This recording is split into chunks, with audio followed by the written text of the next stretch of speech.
ஏட்டா கீரையை போட்ட மாதிரி இப்படி ஒரு சுருங்கிடுது. இப்போ தான் வீடியோவே ஆன் பண்ணுறேன். சரி போடு. சாரிங்க, இப்போ தாங்க வீடியோ ஆன் பண்ணுறேன். வீட்டுக்கு போடு. வெங்காயம் போட்டது அந்த இது கூட தெரியல, மற்ற போட்டது தான் தெரியும். இப்போ தான் நானே ஆன் பண்ணுறேன். இதில் என்ன போட்டிருக்கோம்டா? முதல்ல வெங்காயம் போட்டிருக்கு, கடுகு, கருவேப்பில்லை, வெங்காயம், பச்சை மிளகா, இஞ்சி, இது பூடு, வெங்காயம், அதுக்கப்புறம் கீரை போட்டு அப்படியே வதக்குது. அதாவது சின்ன புளியை 2 நிமிஷத்தில் நம்ம வந்து ரெடி பண்ணுறதுக்கு இது போட்டிருக்கோம். வேறு ஒன்றும் இல்லை, டேஸ்ட்டாகவும் இருக்கும். இதில் வந்து ஒரு கத்திரிக்காய் சேர்த்துக்கிறோம் அந்த கீரையில். இப்படி செஞ்சு சாப்பிட்றது எல்லாம் யாருக்கு பிடிக்குன்னு பாருங்க. இதுக்கு ஒரு தக்காளியை போட்டுக்கணும்.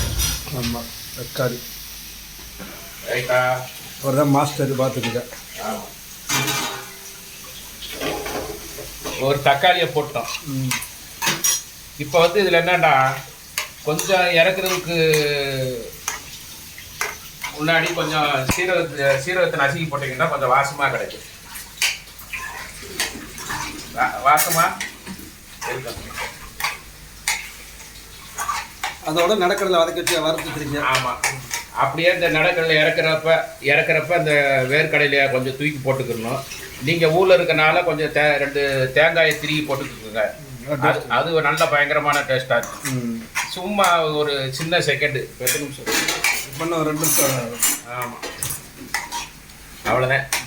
இப்போ இது வேகட்டும். இது வேக வேண்டியது. இது வந்து நம்ம வச்ச மீன் குழம்பு, எங்கள் மிஸ் மீன் குழம்பு. இது வந்து அது 2 நிமிஷம் இறக்க போகும்போது உங்களுக்கு மறு வீடியோ வரும். ஓகே.